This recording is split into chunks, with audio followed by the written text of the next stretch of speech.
Government Hydraa అనే ఒక వ్యవస్థను ఏర్పాటు చేసింది. సో దీని మీద మీ ఒపీనియన్ ఏంటి?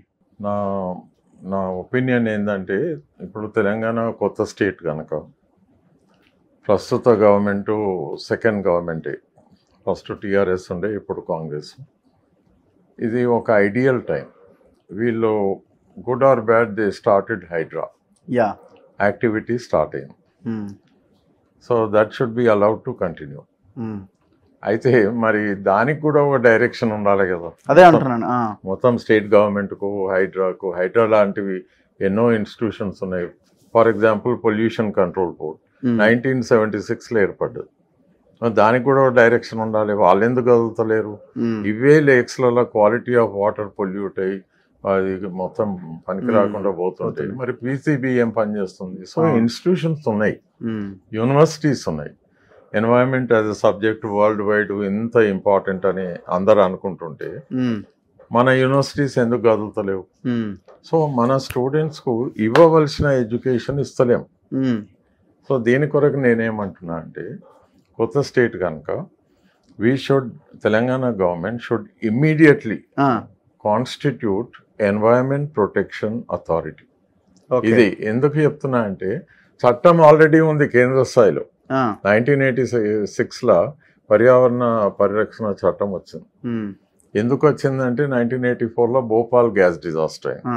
2 years తర్వాత as a response to that disaster మరి మనం ఏం చేయకపోతే బాగుండదని ఫేస్ సేవింగ్ డివైస్ కింద ఈపీ యాక్ట్ తెచ్చాను. ఓకే, తెచ్చిన వాళ్ళు వెంటనే ఎన్వైరన్మెంట్ ప్రొటెక్షన్ అథారిటీ క్రియేట్ చేసేది ఉంది. ఇది సెంట్రల్ గవర్నమెంట్ చేయలేదు, దేశంలో చేయలేదు. చేయకపోతే మాలాంటి వాళ్ళు సుప్రీంకోర్టుకు వెళ్ళారు. సుప్రీంకోర్టు డైరెక్షన్స్ ఇచ్చింది అనేక సార్లు. ఆఖరికి ఒక రోజు వాళ్ళు ఫ్రస్ట్రేషన్కు గురైనట్టుగా విసిగి వేసారి లాస్ట్ వార్నింగ్ క్యాబినెట్ సెక్రటరీకి పిలిపించి వాళ్ళు ఏం చెప్పిందంటే, మీకు 3 months టైం ఇస్తాము, you constitute EPA. 3 months time అయిపోయింది. ఈ లోపల ఎలక్షన్స్ వచ్చినాయి, మళ్ళీ గవర్నమెంట్స్ మారినాయి, అంత కిందికి మీదకి. ఇప్పటి వరకు కూడా India is the only country in the entire world which doesn't have EPA.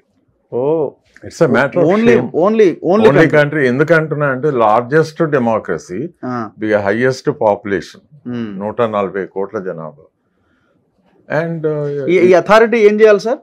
వీళ్ళు ఎలక్షన్ కమిషన్ ఉంది చూడు, ఆ మాదిరిగా ఇది కూడా autonomous, all powerful, only on environment. ఇది ఎన్వైరన్మెంటల్ లాస్ ని ఇంప్లిమెంట్ చేయడానికి. లేకుంటే ఒకటి పొలిటికల్ పార్టీస్ వాళ్ళు, ఎంపీలు, ఎమ్మెల్యేలు, మినిస్టర్స్ ఫోన్ చేస్తే విననీక కాదు. Just like commission, just like election commission. వీళ్ళు కూడా దాని జోలికి పోనీక వీల్లేదు. అంత అటానమస్ బాడీని. ఇప్పుడు ఎన్జిటీలు ఉన్నాయి కదా సార్, నేషనల్ ఉంది కానీ కోర్ట్ అవుతుంది. ఇదేమో ఒక ఇంప్లిమెంటింగ్ అథారిటీ అంటాం. Somebody should be there no properly execute the orders. So ఆ విధంగా అయితే దాంట్లో ఎట్లుందంటే, state governments are free to constitute EPA. Central చేయలేదు, మరి మీరేం పని చేస్తాం? స్టేట్ చేసుకోవాలి కదా. చేసుకుంటే ఈడ ఒక రోల్ మోడల్ తయారవుతుంది కదా. ఫర్ ఎగ్జాంపుల్ తెలంగాణలో ఈపీఏ పెట్టిండ్రు అనుకో, ఏమవుతుందంటే తెలంగాణ గవర్నమెంట్కు మంచి పేరు వస్తుంది, ఎన్వైరన్మెంట్ ఫ్రెండ్లీ, పీపుల్ ఫ్రెండ్లీ అని. వాళ్ళకే లాభం కదా. అవును. అండ్ అలాంటి రియలీ ఆల్ పవర్ఫుల్ ఈపీఏ ఉంటే మన దగ్గర ఎన్వైరన్మెంటల్ లాస్ను ప్రాపర్గా ఇంప్లిమెంట్ చేయడానికి ఉంటుంది. కమింగ్ టు హైడ్రా, ఇక్కడ బిల్డింగ్స్ కూలగొడుతుండ్రు, దట్ ఈస్ ఫైన్.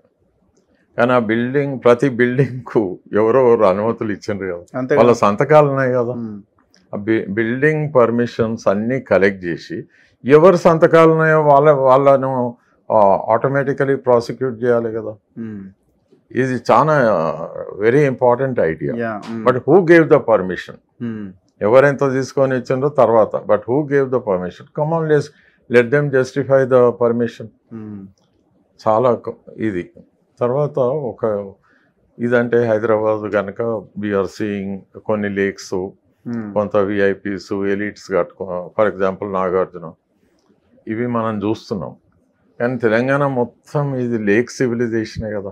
అవును, టోటల్ లేక్సే కదా, కంప్లీట్లీ లేక్ సివిలైజేషన్. ఎందుకంటే డెక్కన్ ప్లాటో, అందుకే వెనకటి నుంచి కూడా కాకతీయాస్ నుంచి ఈవెన్ మన దగ్గర కులీ కుతుబ్ షా ఆర్ ఈవెన్ నిజాం ఉన్నప్పుడు కూడా